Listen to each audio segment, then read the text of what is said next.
भगवा रंग में रंगे पूर्व सीएम कमलनाथ। उपचुनाव से पहले कांग्रेस का हिंदू कार्ड। हिंदुत्व पर नाथ के हौसले से कांग्रेस में हलचल। मंथन से निकलेगा पार्टी की परेशानी का हल। अयोध्या में राम मंदिर के भूमि पूजन से पहले मध्य प्रदेश के पूर्व मुख्यमंत्री कमलनाथ भगवा रंग में रंगे नजर आए। नाथ ने अपने ट्विटर अकाउंट का कवर पेज बदल दिया, जिसमें वो भगवाधारी नजर आ रहे हैं। उन्होंने अपना प्रोफाइल फोटो भी बदल लिया है। इतना ही नहीं, मंगलवार को कमलनाथ के घर पर राम दरबार सजा, हनुमान चालीसा का पाठ भी हुआ। कमलनाथ खुद तो भगवा रंग में रंगे ही, कांग्रेस नेताओं कार्यकर्ताओं के साथ ही प्रदेश की जनता को भी हनुमान चालीसा का पाठ करने को कहा। राजनीतिक हमलों के बीच अपने को राम मंदिर निर्माण की खुशी से जोड़कर नाथ ने मास्टर स्ट्रोक खेला है। अपने इस कदम से उन्होंने शांत पड़ी कांग्रेस की विचार प्रक्रिया को जैसे कंकड़ फेंककर जागृत कर दिया है। कमलनाथ अपने हिंदुत्व कार्ड के जरिए पार्टी के वरिष्ठ नेताओं और कार्यकर्ताओं को ये संदेश देने की कोशिश कर रहे हैं कि वक्त के साथ पार्टी को बदलना ही होगा। पार्टी को तो कमलनाथ मैसेज दे ही रहे हैं। प्रदेश में होने जा रहे उपचुनाव से पहले वो विपक्ष को भी साफ करने की कोशिश कर रहे हैं कि धर्म और राम पर किसी पार्टी का हक नहीं है।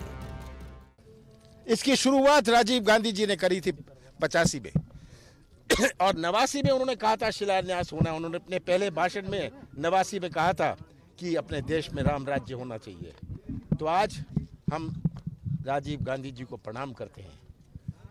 राजीव गांधी जी को प्रणाम करते हैं जिन्होंने ताले खोले थे। वहीं से शुरू हुई थी ये राम मंदिर की कथा। हम धर्म को राजनीतिक मंच पर नहीं लाते। क्या भारतीय जनता पार्टी का पैटेंट है धर्म पर या किसी भगवान पर? क्या भारतीय जनता पार्टी ने एजेंसी ली है? क्या ठेका लिया है धर्म का? उनके पेट में दर्द होता है। उनके पेट में दर्द होता है जब भी हम कोई धार्मिक कार्यक्रम करते हैं। कमलनाथ के हिंदुत्व कार्ड खेलने और भगवाधारी बनने पर बीजेपी ने हमला बोलते हुए इसे कांग्रेस का दोहरा चरित्र बताया। नाथ के हनुमान चालीसा और भगवा रंग के रंगने पर शिवराज के मंत्रियों ने तीखे वार किए। एक व्यक्ति तिथि टालने की बात कर रहा है, एक सुंदर कांड कर रहा है। राम भक्त इतने नासमझ नहीं है कि इस तुष्टीकरण की राजनीति को न समझ पाए। दोनों कोरों से हाथ नहीं टेकना चाहिए। पूरी पार्टी को एक लाइन होके कुछ बोलना चाहिए। केवल और केवल दिखावा है। पर मैं कमलनाथ जी को कहना चाहता हूं, 15 महीने और उसके पहले 40 साल तक आपने जनता को बेवकूफ बनाया, पर अब भगवान को बेवकूफ बनाने की कोशिश मत करो। ये तुम्हारे मुंह में राम और बगल में छुरी की कहावत चरितार्थ हुई है। राम मंदिर आंदोलन से मध्य प्रदेश के कई बीजेपी नेता गहरे से जुड़े रहे हैं। उपचुनाव में बीजेपी इसका फायदा उठाने से नहीं चूकेगी। ऐसे में कमलनाथ ने हिंदू कार्ड खेलकर बीजेपी को बैकफुट पर लाने की कोशिश की है। इसके साथ ही उन्होंने पार्टी को भी उपचुनाव से पहले लाउड और क्लियर मैसेज देने की कोशिश की है। नाथ पार्टी को ये समझाने की कोशिश कर रहे हैं कि अगर वैचारिक उलझन से उबरकर धर्म के मुद्दे पर वो किसी नतीजे पर नहीं पहुंची तो आगे राह और मुश्किल हो सकती है। नमस्कार, मैं हूं शरद द्विवेदी और हमारा आज का मुद्दा है धर्म करेगा काम, नाथ जपेंगे राम। ये बहुत ही एक ऐसा मंजर है भारतीय राजनीति का, जिसको लेकर, जिसको देखकर, जिसको समझने की कोशिश करते हुए न सिर्फ राजनीतिक विश्लेषक भी स्टंड हुए हैं, स्तब्ध हुए हैं, बल्कि कांग्रेस का कार्यकर्ता और कांग्रेस के दिल्ली में बैठे कई आला नेता, वो भी इस पूरे मामले को देखकर सोच रहे होंगे कि क्या इसकी ज़रूरत है, क्या ये वक्त की ज़रूरत है, या फिर ये एक कांग्रेस का एक और ऐसा सियासी दांव है जो चुनाव या फिर राजनीति में आगे रखा जाता है और उस पर इम्प्लीमेंटेशन की कोशिश होती है। कमलनाथ जी की बात करें तो उन्होंने अपनी पार्टी के सामने एक बड़ा मसला रखा है।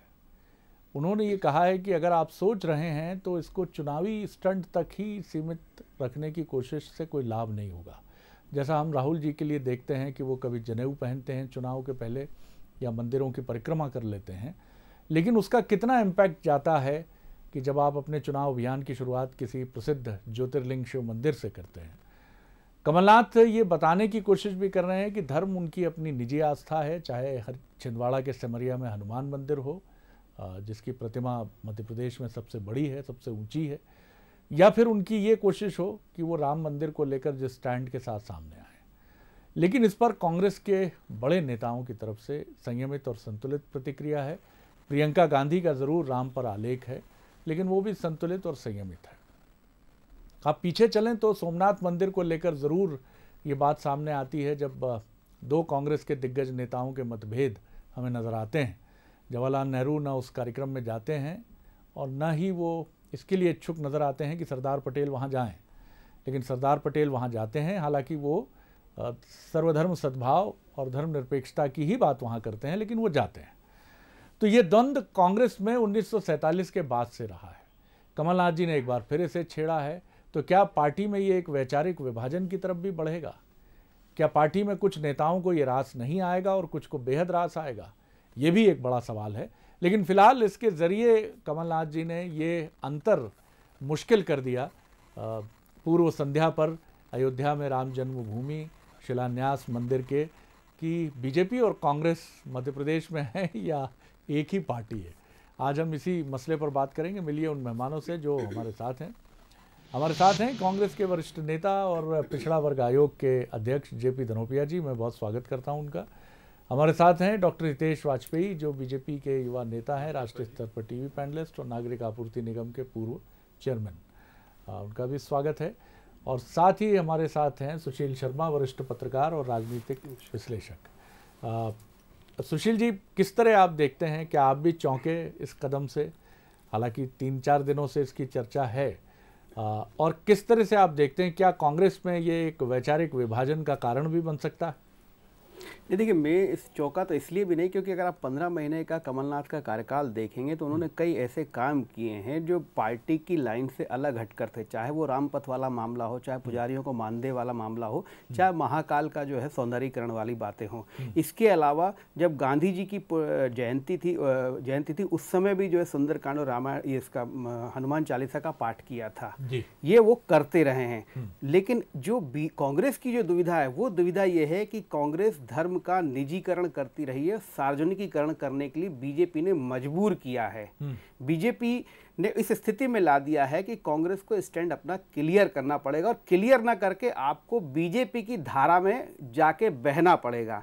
क्योंकि जिस तरीके का वर्तमान में देश का माहौल है, जिस तरीके का करिश्माई नेतृत्व मोदी का है, और मोदी जिस तरीके के धर्म के साथ जो पूरी गड्ढमड्ढ जो राजनीति चल रही है, उस पर कहीं ना कहीं कांग्रेस अलग थलग पड़ी दिखाई दे रही थी। आपको ध्यान होगा, एंटोनी कमेटी बनी थी इसी पूरे मामले को लेकर। कांग्रेस एक कमेटी बनाकर ये उस पर विचार भी कर चुकी है, और उसका कुल मिलाकर लब्बो-लुआब यही था कि हम कहीं ना कहीं तुष्टीकरण की तरफ कांग्रेस ज़्यादा तेजी से बढ़ती जा रही है या प्रचारित की जा रही है। उसी के बाद आप देखिए कि मध्य प्रदेश कांग्रेस कार्यालय में गणेश जी की स्थापना होती थी, और अब तो सारे कांग्रेस के नेता कहीं ना कहीं जो है अपनी कंठी माला, जो जिस तरीके से भी वो अपना सार्वजनिक जो है धर्म के बारे में बता सकते हैं, वो बताने की कोशिश कर रहे हैं। अब इसको आप चुनाव से, मुझे नहीं लगता कि चुनाव से जो, क्योंकि 15 महीने मैंने तो देखा कि लगातार कमलनाथ अपने जो है धर्म के बारे में सार्वजनिक रूप से सारी चीज़ें कहते रहे, चाहे वो छिंदवाड़ा का मामला हो, चाहे उनके प्रशासन में दिखता। चलिए धनुप्या साहब, कंठी माला, हनुमान चालीसा का जाप, कांग्रेस की ये पहचान है जो इसके पहले हमने नहीं देखी। अब ये माना जा रहा है कि कांग्रेस को क्या इससे भी पहचाना जाएगा? क्या कहेंगे आप? जिस तरह का आयोजन एक दिन पहले हुआ, पूर्व संध्या पर बुधवार के पहले मंगलवार को, और हनुमान चालीसा, हनुमान जी से बेहतर पूजा आराधन राम तक पहुंचने के लिए कौन हो सकता है? किस तरह देखते हैं आप सारे मामले को? शरद जी, मैं समझता हूं कि सुशील शर्मा जी ने इतना अच्छा वर्णन किया है कि अगर उसी को एलोबरेट कर दिया तो सारी बातें उसमें समाहित हो जाती है। साफ तौर पे आदरणीय कमलनाथ जी ने आज एक बात कही कि भाई धर्म पैटर्न नहीं है किसी का। भगवान राम के बारे में, राम मंदिर के बारे में, अयोध्या के बारे में जिस तरह की भ्रांतियां हमारे लोग फैला रहे हैं, वो एक राजनीतिक कारणों से फैला रहे हैं। राजनीतिक कारणों से उनको एक इस तरह की बात बनाते हैं कि एक ऐसी बात कर रहे हैं, दूसरी ऐसी कर रहे हैं, राम बगल में छुरी, एक पता नहीं क्या क्या कौन सी भाषा बोल रहे हैं, मुझे समझ में नहीं आ रहा है। आपको भी मालूम है कि 1949 से लेकर आज तक अगर आप इतिहास देखें तो पंडित जवाहरलाल नेहरू के टाइम से ही अयोध्या के मामले में कार्यक्रम होते रहे हैं। 86 में आदरणीय राजीव गांधी जी ने आपके सामने स्थिति 89 में ताला खुलवाया उन्होंने, सारा चलता रहा। पार्टी के लोगों ने, भारतीय पार्टी के लोगों ने इस बात को क्यों मान के चल दिया, क्यों टेक इट ग्रांटेड मान रहे हैं कि हम लोग विरोधी रहे हैं, हमने कुछ नहीं किया है? सब कुछ हमने किया है, हमने कभी कुछ नहीं किया। आज भी उन्होंने 11 चांदी की ईंटों को अयोध्या मंदिर भेजने के लिए आदरणीय कमलनाथ जी ने घोषणा की है। धर्म से किसको नाता नहीं है, धर्म का किससे मतलब वो नहीं है। हम भी घर से निकलते हैं, भगवान के दर्शन करके निकलते हैं, हमने अपने घर भगवान का स्थान बना रखा है, आपने बना रखा है। तो धर्म को लेके धर्म की तरह चलिए भाई, राजनीति को राजनीति चलिए। राजनीति में आपके हमारी होते हैं, दो हाथ होते हैं, कभी आपकी सरकार होती है, कभी हमारी सरकार होती है, एक अलग सब्जेक्ट है। लेकिन ये वाली बात के साथ, अरे आप ऐसा कर रहे हो, क्यों कर रहे हो? अरे अब ये बात साफ हो गई शरद जी कि इन मध्य प्रदेश के उपचुनावों में राम मंदिर अब मुद्दा नहीं बन पाएगा। ये बात बिल्कुल साफ तौर पे है। कमलनाथ जी ने साफ तौर पे इसीलिए क्या आयोजन था कि राम के प्रति हम पहले भी सजग थे, आज भी समर्पित है और आगे भी रहेंगे। जी जी, आयोजन नहीं, आयोजन तो क्या पहले से ही उन्होंने स्पष्ट कर दिया है। उन्होंने 4 दिन पहले भी एक वीडियो जारी किया था कि भगवान राम का मंदिर का भूमि पूजन हुआ है, शिलान्यास हो रहा है। ये देशवासियों के लिए गर्व की खुशी की बात है, सबके मिलकर हो रहा है, सबके लोगों को है। आज भी उन्होंने जब भगवान हनुमान जी के प्रति आज कार्यक्रम रखा हनुमान चालीसा का, तो तब भी उन्होंने यही बात कही। तो भारतीय जनता पार्टी के लोग भ्रांति ना पालें और घबराएं नहीं, जनता को फैसला करने दें, जनता को गुण दोष पर चुनाव लड़ने दें, जनता को अपना निर्णय लेने दें, धर्म को बीच में राजनीति में न लाएं। तो मैं समझता हूं कि आगे आने वाले समय में पीढ़ियों तक चलता रहेगा, वरना ये देश इस धर्म के चक्कर में, राजनीति चक्कर में बर्बाद हो जाएगा। डॉक्टर वाजपेयी, देखिए मुझे तो अच्छा लगा धनुपिया जी, आज थोड़ा सा अवसर और उनको देते धनुपिया जी, तो पीछे से जो हरी दीवार है उसको भी आज वो भगवा पुतवाई देते हैं। तो उनको आज महसूस रहा होगा, दिल कर रहा होगा कि काश कमलनाथ जी से पहले बात हो गई। हरी नहीं है, हरी नहीं है। नहीं, मैं तो है भी तो हरी भरी है सर, क्या क्या कठिन। अब इतने सेंसिटिव क्यों हो रहे हैं धनुपिया जी? मैं तो जी आपको जानता हूँ साहब, क्या हरी भरी है, तोता परी है साहब, तोता परी है, ये बिल्कुल माकूल। अब आपने सही नाम लिया जी कि ये तोता परियों की पार्टी हो गई है। जी तो अब आप देखेंगे तो देखिए धनुपिया जी, देखिए मैं तो पूर्ण रूप से राजनीतिक व्यक्ति हूँ शरद जी, मैं कोई धर्माचार्य तो हूँ नहीं। तो इसीलिए धर्माचार्यों का जो विषय है वो पूरा अयोध्या में चल ही रहा है, और धर्माचार्यों का विषय है या भगवान राम का विषय है, वो इस देश की आत्मा है। मतलब स्वाभाविक है, 125 करोड़ लोगों की आत्मा है, जिसमें कि हिंदू, मुसलमान, सिख, ईसाई सब शामिल हैं। फिर हम बार बार इस बात को कहते हैं, हम कभी नहीं कहते कि इसको धर्मों में विभाजित किया जाए। हम सब इकट्ठे होकर रहें। और सुबह आपने जिक्र भी किया था कि जब वो इमाम हिंद कहलाए हैं तो साहब उनके जन्म स्थान को छोड़ देते, बस इतनी सी बात थी। लेकिन पाकिस्तान भी बन गया तब भी नहीं छोड़ा, तो उसके लिए फिर एक लड़ाई लड़नी पड़ी। और धनुपिया जी बोल रहे हैं उनने लड़ी, तो चलो जनता तय कर लेगी किसने लड़ी। लेकिन एक चीज़ जो बहुत महत्वपूर्ण है, आप देखिए आज कांग्रेस की हालत दशानंद जैसी हो गई है। दशानंद जिनके 10 आनंद थे, कि एक बोलता है कि मुझे धर्म को नहीं लाना चाहिए साहब, मैं मुहूर्त में यकीन नहीं करता, तो अचानक बाजू में दूसरे हैं, वो दूसरा मुंह बोलता है कि नहीं साहब मुहूर्त गड़बड़ है, मुहूर्त ये होना चाहिए, नहीं होना चाहिए, हमारे गुरुजी ने कहा है फलाना ढिकाना। फिर तीसरा यहाँ से ट्वीट करता है कुछ और कि नहीं साहब वो तो टेम्पल की देश में ज़रूरत ही नहीं है, अस्पताल खुलना चाहिए, खुलना चाहिए। चिदम्बरम जी की जैसे मैं बात कर रहा हूँ, कार्ति चिदम्बरम जी और जो टीम रही है। फिर चौथा एकदम से बोलता है कपिल सिब्बल जी जैसे लोग, नहीं साहब 3-4 महीने तो आप निर्णय मत करिए, राम मंदिर अभी छोड़िए साहब, देश की प्रायोरिटी अलग है। ये वहाँ खड़े होकर सुप्रीम कोर्ट में मना करते हैं। फिर एक दिन पांचवा इधर से बोलता है, इधर से मुझे नहीं मालूम किधर से आया, कि राम का तो अस्तित्व ही नहीं है साहब, वो तो काल्पनिक व्यक्तित्व है। ये सब देश देखिए शरद जी देख चुका है, और आप दोनों वरिष्ठ पत्रकार इस पर लिख भी चुके होंगे। लेकिन हमारे लिए अच्छी बात है, सबसे अच्छी बात यह है कि आज पूर्व संध्या पर शरद जी हम लोग बातचीत कर रहे हैं। कल एक अभूतपूर्व दिवस है, और आप सोचिए रामलला जिनका जन्म आज तो नहीं हुआ, ना हो रहा है, जन्म हो चुका है और जन्म का एक ही स्थान है, उसकी मांग रही कि वो उनको दे दिया जाए साहब जिस पे कब्जा हुआ। हम ये भी नहीं कह रहे जिसने कब्जा किया उसको कोई नुकसान पहुंचाइए। तो मुझे लगता है अपने ही घर में जाने के लिए जिस पे दूसरे ने कब्जा कर लिया है, मुझे नहीं लगता कि कोई समय की आवश्यकता होती है। इतने दिन से आपने टाट में रखा, अब अच्छे से करिए। तो आज भी हमारी मांग ये है कि कमलनाथ जी चाहे किसी भी वजह से कर रहे हों, लेकिन पूरी पार्टी में, या मैं कह दूं लंका में अभी कुछ और विभीषण हैं जो बार बार समझा रहे हैं कि आप राम के अस्तित्व को स्वीकार करिए। और फिलहाल आप ये देखिए कि कोविड हॉस्पिटल में भर्ती हैं मुख्यमंत्री शिवराज सिंह चौहान, लेकिन राम की भक्ति का आलम आप देख सकते हैं कि किस तरह से भक्ति भाव में बीडी शर्मा जी उनके बगल नज़र आ रहे हैं। वामान जी, और पीछे कुछ और लोग भी हैं और पीपी किट में भक्ति भाव में डूबे वो पैरामेडिकल स्टाफ और मेडिकल स्टाफ के लोग भी हैं जो इस समय ये देखिए भजन चल रहा है, सुनिए।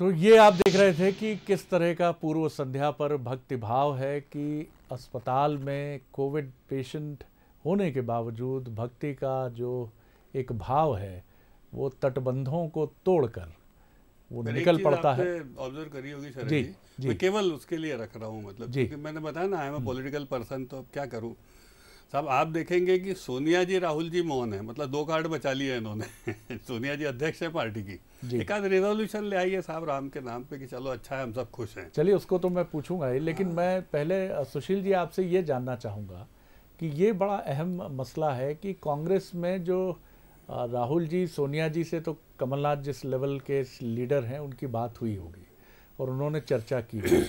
ये अलग बात है सोनिया जी शायद अभी हॉस्पिटल से निकली हैं, उनकी प्रतिक्रिया, राहुल जी ऐसे विषयों पर अक्सर उनकी प्रतिक्रिया थोड़ी सी विलंबित होती है या फिर माने कि वो उनका एक अपना राजनीति की उनकी अपनी शैली है। हो सकता है हमें आगे या कल हम इंतज़ार करेंगे कि कुछ इस पर वो बोलेंगे।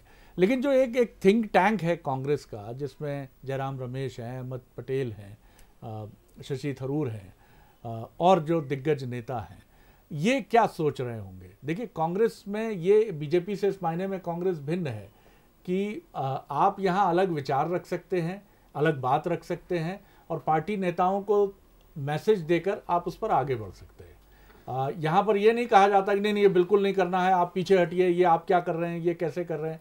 लेकिन ये आगे जाकर, क्योंकि कांग्रेस में ये बहस लंबे समय से है कि आपको हिंदुत्व सिर्फ दिखाने के एक चेहरे के तौर पर इस्तेमाल नहीं करना चाहिए, आप उतने ही गंभीर हैं जितना बीजेपी का हिंदुत्व का चेहरा नजर आता है, विश्वसनीय लगता है आम व्यक्ति को। आपको भी अपने उसी चेहरे के साथ लोगों के बीच में जाना होगा। चुनावी जीत हार तो एक अलग विषय है, आपको लंबी एक सार्वजनिक जीवन की पारी खेलनी है तो आपको अपने इस चेहरे में ये परिवर्तन रखना होगा।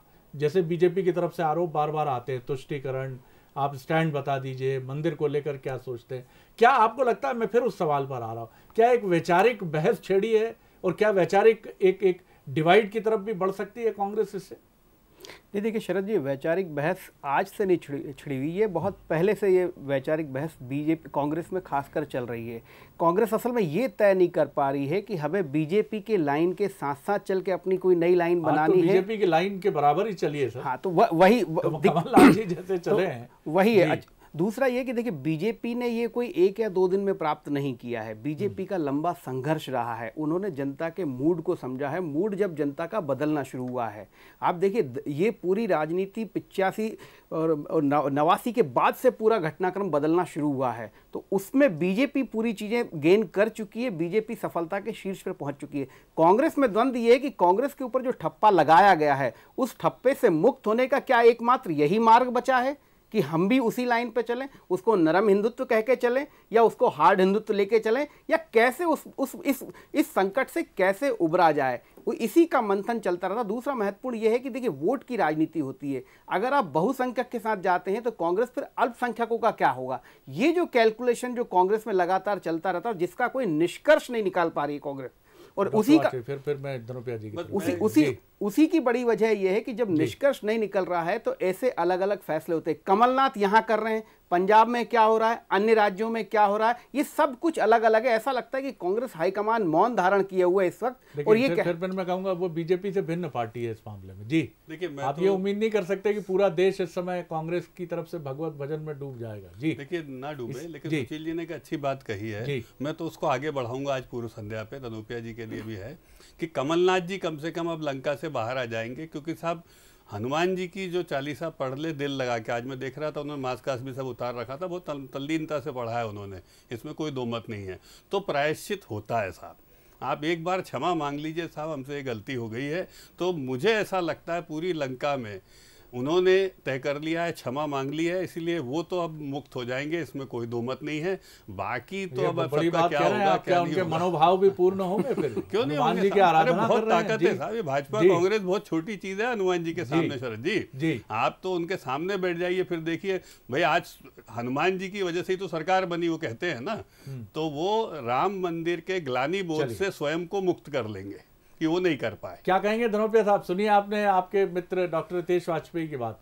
जी जी।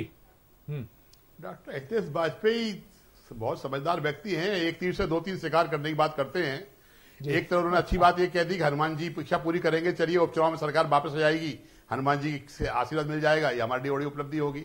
लेकिन मैं ये बात कह रहा हूं अभी आपसे कि भारतीय जनता पार्टी को बार बार इतना जोड़ा जा रहा है, तो क्या न्यायालय के निर्णय को भारतीय जनता पार्टी के माध्यम से कराया गया क्या?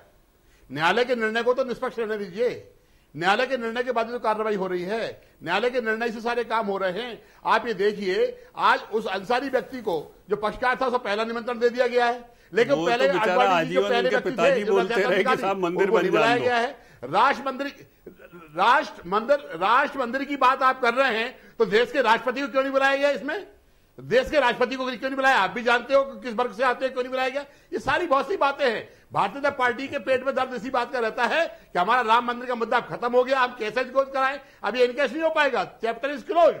और आदरणीय मुख्यमंत्री जी जिस तरह कर रहे हैं, कोविड के पेशेंट हैं, मुझे तो कभी कभी संदेह होता है कि बाकी में पेशेंट होकर इतनी क्या स्थिति बना रखी है। कभी बच्चे के साथ फोटो खिंचवा रहे हैं, कभी राखी बंधवा रहे हैं, कभी इस तरह के भजन कीर्तन कर रहे हैं, तो वो कोविड है भी कि नहीं? वो कोविड पेशेंट है भी कि नहीं? रिपोर्ट रोज आ रही है। मुझे तो बड़ा ताज्जुब हो रहा है। अरे भाई, भगवान राम के प्रति सारे लोग थे, हैं और रहेंगे, लेकिन भगवान राम के नाम पे आपकी राजनीति खत्म हो गई। आपकी राजनीति खत्म हो गई। भारतीय जनता पार्टी के लोगों का उद्देश्य मैं बोल रहा हूँ आपसे, मैं आपसे जो बोल रहा हूँ, डॉक्टर साहब सुनिए मेरी बात को। मैं आपकी बात से पार्टी की दुकान बंद हो गई, भगवान राम के नाम पे आपको कुछ करने को नहीं मिलेगा। आइए हम दोनों मिलकर बहुत अच्छा पटाक्षेप करते हैं, दोनों मिलकर एक बार जय श्री राम बोलते हैं।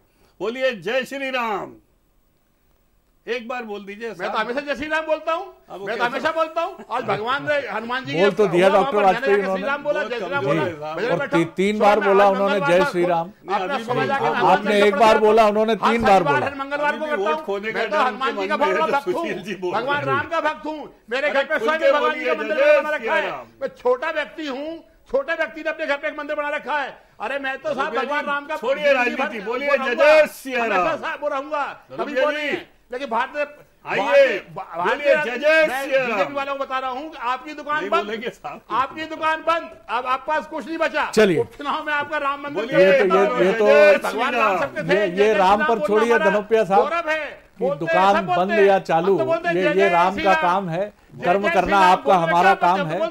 जी जी, चलिए मैं बहुत धन्यवाद करता हूं धनोपिया साहब, धन्यवाद डॉक्टर वाजपेयी, धन्यवाद सुशील। भाजपा के लोग अब कम से कम आलोचना करना बंद करें भाई। जय श्री राम। नहीं, अब तो दोनों के संवेद नारे लगी चुके सर, आज तो कमाल हो गया स्टूडियो में भी। नहीं, बिल्कुल नहीं संकोच किया उन्होंने, यह आपकी सियासी टिप्पणी है डॉक्टर वाजपेयी। वो 3 बार जय श्री राम उन्होंने बोला, और उन्होंने ये भी एक्नॉलेज किया कि उनके घर में भव्य मंदिर है, छोटा सा मंदिर है लेकिन मंदिर है श्री राम का, वो भी दिखाएंगे, प्रदर्शित करेंगे। इतना जरूर है कि राम का ये जो मसला है अब ये कांग्रेस के भीतर तक भी पहुंच चुका है, और कहा भी जाता है कि राम जिसके हृदय में प्रवेश कर जाए फिर तो राम को कोई वो व्यक्ति चाहेगा ही नहीं कि राम उसके हृदय से बाहर हो। और हनुमान जी के माध्यम से जिसने राम की आराधना की, राम से बढ़िया, हनुमान जी से बढ़िया कोई सेतु राम तक पहुंचने का हो ही नहीं सकता। तो कांग्रेस ने राह तो ठीक पकड़ी है, अब ये मंजिल तक पहुंचती है कि नहीं, ये तो वक्त बताएगा। नमस्कार।